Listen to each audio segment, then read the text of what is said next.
Hello दोस्तों, नमस्कार। स्वागत है आप लोगों का मेरी एक नई वीडियो में। तो दोस्तों, आज की वीडियो की शुरुआत मैं कर रही हूँ मॉर्निंग के 11 बजे से। और अभी मेरी तैयारी हो रही है गेहूं साफ करने के लिए, क्योंकि हमारा ना घर पे आटा खत्म हुआ है। तो मैंने सोचा आज गेहूं की सफाई कर दूं। और हमारे उत्तराखंड में कुछ दिन से लगातार बारिश हो रखी है, तो अभी भी हल्की हल्की बारिश लगी हुई है और मौसम फिर से घनघोर बना हुआ है बारिश वाला। और दोस्तों, पहाड़ों में ना लगातार बारिश होने से बहुत ज़्यादा परेशानियां भी हो जाती हैं। हम लोग कहते हैं कि पहाड़ तो अच्छे होते हैं, घूमने लायक होते हैं, लेकिन यहाँ पर उतनी कठिनाइयां भी होती हैं बरसात के मौसम में। रास्ते बंद हो जाते हैं, गाय बच्चों के लिए चारा नहीं काट पाते, बहुत सारी दिक्कतें होती हैं बच्चों से लेके बड़ों को। तो दोस्तों, देख रहे हो लगातार बारिश की वजह से पूरा आंगन खराब हुआ है। इस साइड को भी काई लगी है, इस साइड को भी काई लगी है। तो अभी गेहूं साफ करने का काम मैं कर रही हूँ गोट में, जहां हम पहले गाय बच्चे बांधते थे। अभी तो हमने गाय बच्चे नहीं पाली हैं, क्योंकि कंडीशन ही कुछ ऐसी बनी हुई है। और दोस्तों, आप लोग को एक बात बताऊं, प्रेगनेंसी के टाइम पे ना बहुत ज़्यादा दिक्कतें भी आती हैं घरेलू काम करने में एक औरत को। पहले से मैं अकेले ही गेहूं साफ करती थी, आटा भी बना लाती थी, चक्की में गेहूं भी रखाती थी। लेकिन अभी ना मैं अकेले कोई भी काम नहीं कर पा रही हूँ। सारे कामों में वंशु के पापा, मम्मी या ननद जी लोगों पर निर्भर हो जाती हूँ, क्योंकि बड़े बड़े काम ऐसे होते हैं, अगर मैं खुद से करूंगी ना तो मुझे दिक्कतें हो जाएंगी। तो दोस्तों, वो दिन भी मेरे को याद आ रहे हैं। एक मैं अभी स्वस्थ होने के बावजूद खुद से कुछ काम नहीं कर पाती हूँ। तो वंशु के पापा भी यहाँ पे आए हैं मेरे हेल्प करने के लिए। तो दोस्तों, वैसे हमारे घर पे छोटी वाली ननद जी भी आई हैं, और वो बोली थी कि भाभी तुम और मैं मिलके गेहूं की सफाई करते हैं। तो मैंने ना उनसे मना कर दिया, क्योंकि वो भी कुछ टाइम अपने मायके में अच्छे से बिताने के लिए आए हैं। ससुराल में तो हमेशा लड़कियों पर जिम्मेदारी होती है, मायके लड़कियां 2 पल सुकून से रहने के लिए आती हैं।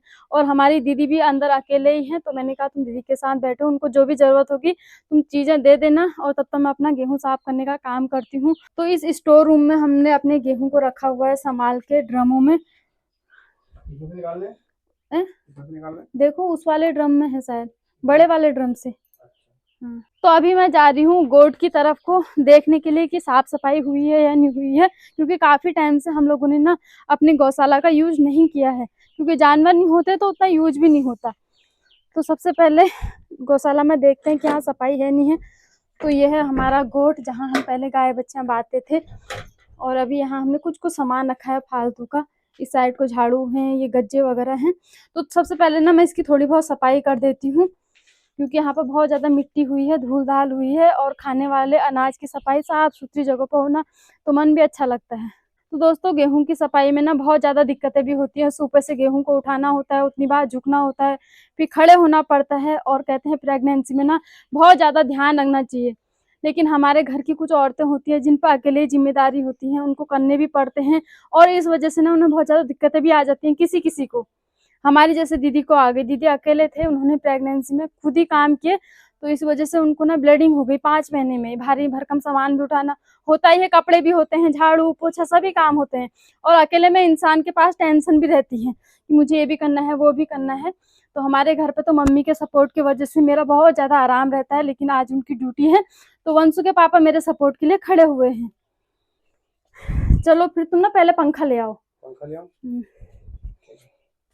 तो अभी मैं कर रही थी गोट की सफाई। मैंने सोचा गेहूं साफ यहीं पे कर दूंगी, लेकिन वंशु के पापा ना मुझे बुलाने के लिए आ गए। तो गोट के अंदर ना बहुत सारा सामान है, और वंशु के पापा ने बोला ऐसे में सांप कीड़ों का भी डर रहता है, तो यहाँ पर की सफाई तुम रहने दो, क्योंकि बरसात के टाइम पे हम लोग यहाँ पर कभी नहीं आते, यूज भी नहीं होता इसका। तो अंधेरा है पूरा इस साइड को भी, तो ऐसे में ना डर लगती है सांप कीड़ों की बहुत ज्यादा। और दोस्तों, मैंने अपनी ननद जी से मना किया था, फिर भी आ गए हैं बाहर को मेरे को देखने के लिए। तो ननद जी का ना मन नहीं लगता जब तक मैं नहीं रहती हूँ ना, साथ में पूछते रहते हैं कहाँ हो क्या हो भाभी। तो दोस्तों, ऐसी ननद भाभी में प्यार हमेशा रहना चाहिए। चलो अंदर चलो। अरे मैं गेहूं की सफाई कर रही थी, तुम बैठो अंदर। अरे बाद में कर लेना, बारिश आ रही है। अभी बारिश तेज आने दो फिर नहाओगे। तुम बैठो ममता, बैठो तब तक। ले आओ, फिर अंदर ही करेंगे। अंदर ही करेंगे ना, थोड़ी धूल उड़ाती हूँ बाहर से। और हमारी बड़ी वाली दीदी ना भक्ति भाव में आजकल अपने को बिजी रखते हैं। तो दोस्तों, अभी देखो दीदी ने कॉपी में पहले भजन को लिखा है, उसके बाद से गा रहे हैं, और साथ में वीडियोज भी बना रहे हैं। तो दोस्तों, दीदी अपना टाइम पास ना अकेले में ऐसे ही करते हैं। भगवानों के भजन में ना थोड़ा दुख का एहसास भी कम होता है। तो हमने बोला कि दीदी तुम्हें जो अच्छा लगता है वो करो। और अकेले में ना बहुत सारी चीजें याद आती हैं, और उनको देख के रोना आता है, टेंशन होती है। इससे अच्छा है दीदी को जो अच्छा लगता है दीदी वो करें। और दीदी के हैप्पी रहने के लिए हम दीदी के साथ हमेशा तत्पर खड़े हैं। तो दीदी ठीक है, तुम भजन गाओ। कहाँ से गाऊं? जैसी गा रही उधर से वो टी कर रहा है, उधर से वो टी कर दे रहा है। तो दोस्तों ऐसे ही होता है जब घर पे बच्चे होते हैं ना, तो हो नहीं पाता, जिस काम को हम करना चाहते हैं वो कर नहीं पाते।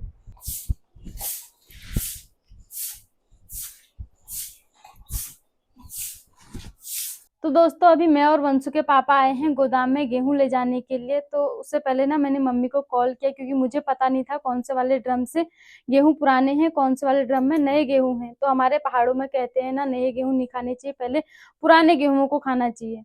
तो उससे पहले मैंने मम्मी को जब कॉल की, मम्मी ने मुझसे कहा कि तुझे ना गेहूं साफ करने की जरूरत नहीं है, मैं पहले ही बता के कट्टे में गई हूँ, साफ करके मतलब धूल उड़ा के कट्टे में रख के गई हूँ, तुझे सिर्फ छन्नी लगा के पत्थरों को बीनना है। तो दोस्तों ये वो कट्टा है जिसमें मम्मी जी ना गेहूं साफ करके रख के गए हैं।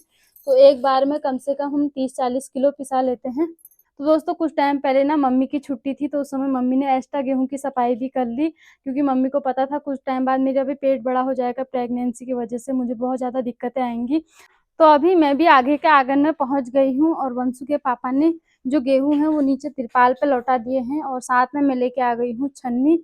तो इस छन्नी की सहायता से ना मैं गेहूं की सफाई करूंगी। जब हमारे गांव घरों में गेहूं काटते हैं ना, बहुत सारे जो पत्थर होते हैं उसमें जड़ों में आ जाते हैं, जड़ से उखड़ जाते हैं गेहूं, और वही पत्थर ना गेहूं में आ जाते हैं। तो इस वजह से सफाई करना बहुत जरूरी है दोस्तों। हम इतनी साफ सफाई से खाना खाते हैं, उसके बाद भी घर में कितनी प्रॉब्लम है। उनके पापा को पथरी हो गई, मेरी ननद जी को पथरी है, और मम्मी को पथरी है। तो दोस्तों कहते हैं ना कि साफ सफाई से खाना चाहिए, लेकिन दिक्कतें कब आ जाती हैं पता नहीं चलता। तो दोस्तों मम्मी जी ने ना मेरे काम को बहुत ज़्यादा आसान कर दिया, वरना मुझे सफाई में भी 3-4 घंटे लग जाते हैं, क्योंकि यहाँ से हमारा गोदाम काफ़ी दूर है। वंशु के पापा को भी सूपे से यहाँ पर तक गेहूं लेके आने पड़ते, तो उतना देर अभी वेस्ट जाता, और मुझे भी काफ़ी सारी दिक्कतें होती। तो दोस्तों मम्मी जी ने मेरा ध्यान रखा, तो मेरा भी काम जो है आसान हो गया। भगवान करे ऐसी सासू माँ सभी को मिले, क्योंकि अपना ड्यूटी भी जाते हैं मम्मी, घर के काम भी करते हैं, ऊपर से भी मेरे बारे में इतना सोचते हैं। तो वंशु के पापा भी इस साइड को आ गए हैं। तो मैं छन्नी से जो बारीक वाला रेत होता है उसको छानूंगी, और बाकी जो मोटे मोटे पत्थर हैं उसको वंशु के पापा करेंगे बीनने का काम। तो दोस्तों गांव घरों में हम लोग जब आटे के लिए गेहूं की सफाई करते हैं तो कुछ इस तरह से करते हैं। पहले पंखे से धूल उड़ाते हैं, फिर जो बारीक रेता होता है उसको छानते हैं, फिर इसमें से मोटे मोटे पत्थरों को अलग निकालते हैं, तो बहुत साफ सफाई से खाते हैं। तो दोस्तों अभी मेरा यहाँ पे 1 घंटे का काम है, और लंच टाइम भी होने वाला है। तो दोस्तों मुझे ना फिर लंच की भी तैयारी करनी है, तो मैं सोचूं कि पहले छन्नी लगाने का काम कर लूं, बाद में मोटे मोटे पत्थरों को बीनने का काम करूंगी। तो दोस्तों अभी मैंने गेहूं की सफाई का काम स्टार्ट किया ही था कि मेरी ननद जी भी आ गए हैं मेरी हेल्प करने के लिए। मैंने इनसे बोला था तुम आए हो मायके में, कुछ दिन आराम करो, मैं कर लूंगी धीरे धीरे काम। लेकिन मेरी ननद जी ना हर काम में हेल्प करते हैं। जैसे मैं कभी झाड़ू लगाती हूँ तो पोछा लगाने के लिए आ जाते हैं, कभी खाना बनाती हूँ एक्स्ट्रा बर्तन हुए रहते हैं उन्हें धो देते हैं। ये नहीं सोचते कि मायके में आई हूँ यहाँ पर आराम करूंगी। और अभी भी देखो यहाँ पर गेहूं में से पत्थर बीनने के लिए आ गए हैं। दोस्तों इनका छोटा बच्चा भी आया हुआ है, अंदर दीदी भी है। तो जैसे मेरे ननद जी बाहर को आए, वंशु के पापा चले गए अंदर, क्योंकि दीदी अंदर अकेले ही हैं। तो ननद जी का ना मन नहीं लगता है। ननद जी बोलते हैं कि भाभी तुम अकेले ही कर रहे हो, मैं भी तुम्हारी हेल्प करती हूँ। तो जब तक ननद जी यहाँ पे है ना, बहुत ज्यादा मेरी हेल्प भी हो रही है। अभी मम्मी ड्यूटी चले गए हैं, तो ननद जी मेरे घर के छोटे छोटे कामों में हेल्प कर दे रहे, जैसे दीदी को खाना पीना दे देना, और भी जो बहुत सारे काम होते हैं घरेलू औरतों पे, तो ननद जी सारे कामों में हेल्प कर रहे। और दोस्तों इन्होंने ना ससुराल जाके फिर से काम करना है। रेस्टोरेंट में इनको पूरा दिन टाइम नहीं मिलता है, क्योंकि बहुत सारे ग्राहक आते हैं, उनको खाना देना होता है, फिर खाने बनाने की भी जिम्मेदारी होती है, साथ में इनका छोटा सा बच्चा है, घर के छोटे छोटे काम होते हैं। तो दोस्तों वहां पे भी इनके काम है, लेकिन मायके आने के बाद भी ये लगातार कामों में लगे हुए हैं। तो दोस्तों ये है मेरी प्यारी सी ननद जी, और अभी इन्होंने देखो इतने सारे पत्थर बीन दिए हैं। तो दोस्तों ये पत्थर होते हैं गेहूं में, और इनको ना बीनना बहुत जरूरी होता है। और दोस्तों ननद जी के साथ साथ दीदी भी बाहर से आ गए हैं, इनका भी मन नहीं लग रहा। तो दोस्तों ऐसा है, हमारा परिवार हमेशा घुल मिल के रहते हैं हम लोग। मुझे एहसास नहीं होता कि मैं ससुराल में हूँ। दीदी और ननद जी बिल्कुल एक बहन की तरह ही प्यार करते हैं, और इसी को कहते हैं अपनापन।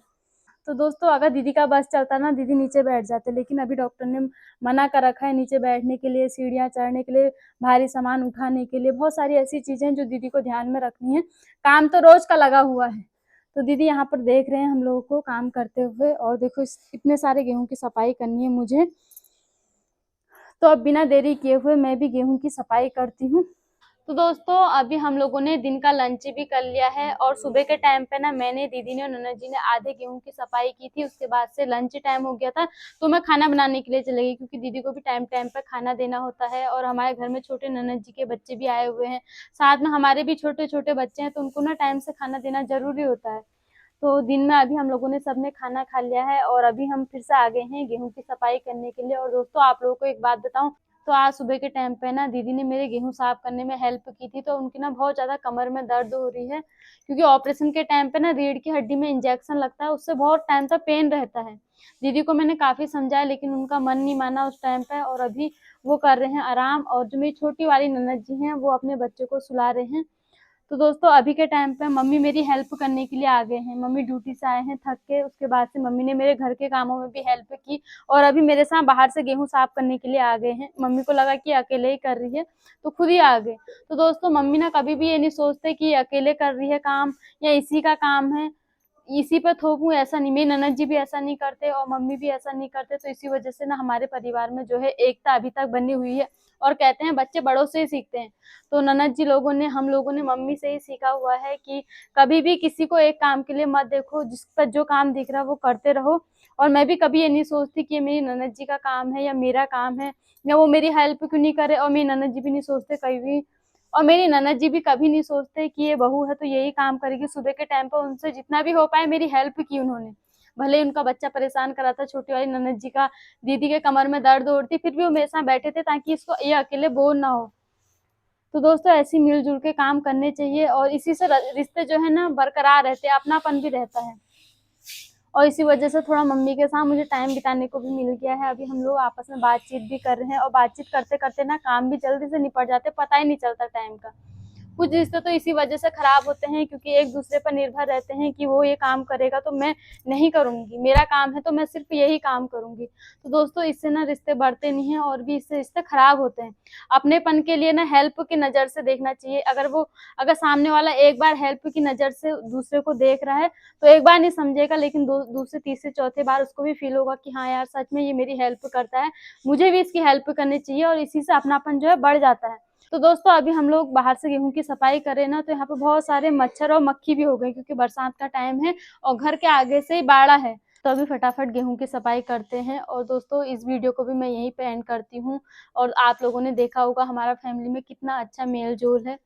नॉर्मली मैं वीडियो ज़्यादातर दीदी के साथ बनाती हूँ, लेकिन हमारी दीदी के साथ साथ हमारी मम्मी जी, मेरी छोटी वाली ननद जी, बीच वाली ननद जी, सारी फैमिली बहुत ज़्यादा हेल्पफुल है।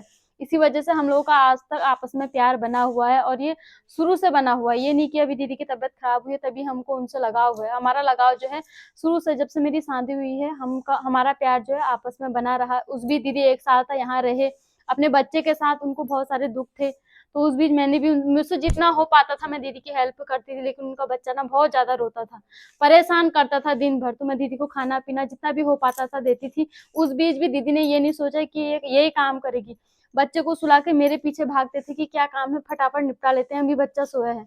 तो दोस्तों ऐसी 1 साल कब बीता ना पता नहीं चला, वरना क्या होता ननद भाई में बहुत सारी बातचीत हो जाती है, खटपट हो जाती है। लेकिन हमारे रिश्ते में भगवान की कृपा से आज तक कभी ऐसा नहीं हुआ है और मैं चाहती हूँ भगवान से कभी आगे को भी ना हो, प्यार से जिंदगी कटे और यही जिंदगी का वसूल होना भी चाहिए अपनों के साथ। और इस वीडियो को भी दोस्तों मैं यहीं पे समाप्त करती हूँ।